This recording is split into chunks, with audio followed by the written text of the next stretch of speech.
Assalamualaikum warahmatullahi wabarakatuh. Selamat sejahtera buat kita semua, tabi pun, Bapak Ibu sekalian yang dirahmati oleh Allah. Pada kesempatan ini izinkan saya mewakili kelompok 3 akan mempresentasikan terkait bagaimana jaminan standar mutu baik yang ada di Indonesia maupun yang ada di internasional. Sebelum itu perlu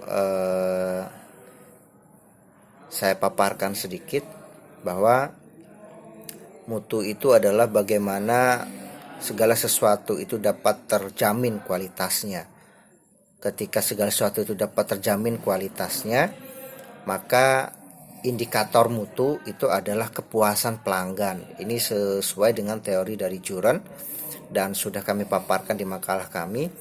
Nah, bahwa standar dari mutu itu, kriteria indikator dari mutu itu adalah kepuasan pelanggan. Artinya clue dari manajemen mutu itu adalah kepuasan.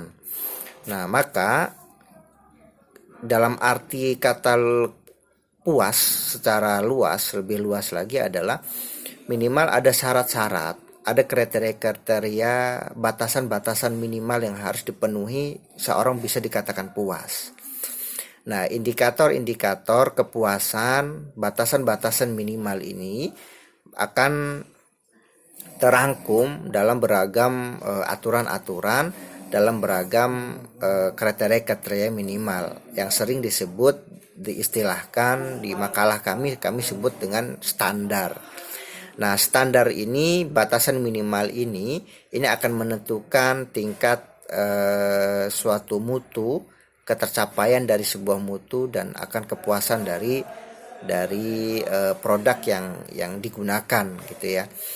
Nah, di Indonesia itu ada 2 kriteria standar mutu, bahwa ketika standar mutu itu sudah diberikan, maka ada jaminan bahwa pengguna baik barang maupun jasa ketika standar itu sudah ditetapkan berarti sudah memiliki minimal batasan minimal kepuasan yang diinginkan dari rata-rata kebanyakan sebuah produk atau layanan jasa.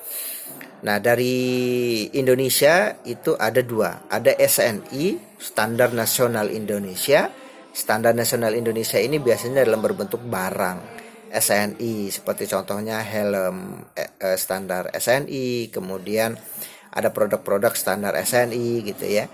Nah, ini sesuai juga dengan nomenklatur undang-undang peraturan-peraturan pemerintah yang mewajibkan ada batasan-batasan minimal penggunaan produk yang bisa layak edar gitulah. Nah, layak edar ini tentu bicara tentang kepuasan dari hasil survei dari kebanyakan orang gitu ya.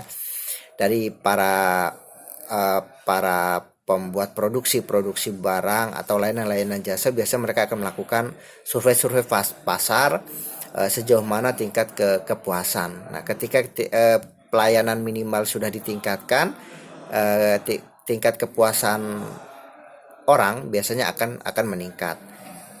Kalaupun toh belum meningkat, nanti ada batasan minimal gitu ya. Ada batasan minimal atau batasan yang akan dilampaui untuk bisa dikatakan bahwa standar itu telah terpenuhi. Nah, di selain SNI juga di dunia pendidikan, kita kembali ke dunia pendidikan, itu ada istilahnya SNP, Standar Nasional Pendidikan. Standar Nasional Pendidikan inilah adalah Bapak Ibu kriteria minimal dari sistem pelayanan pendidikan yang terdiri dari 8 standar. Artinya apa? Ketika 8 standar kriteria 8 standar ini terpenuhi, maka sudah mencukupi standar yang diinginkan oleh pemerintah gitu ya. Maka disebut dengan SNP, Standar Nasional Pendidikan. Nah, ketika 8 standar ini Bapak Ibu mungkin sudah paham semua bahwa 8 standar ini misalkan contoh standar sarana prasarana, standar keuangan, standar tenaga pendidik dan tenaga pendidikan gitu ya. Ketika standar kependidikan contohkan misalkan syarat minimal menjadi guru harus sarjana dan lain sebagainya. Nah, ini bagian dalam rangka untuk memenuhi kriteria minimal.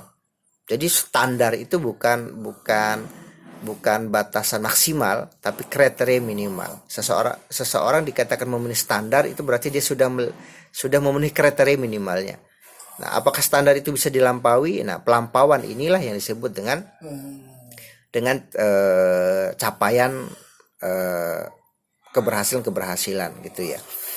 Kemudian selain itu juga ada standar mutu atau standar sistem manajemen mutu, SSM disebutnya, standar sistem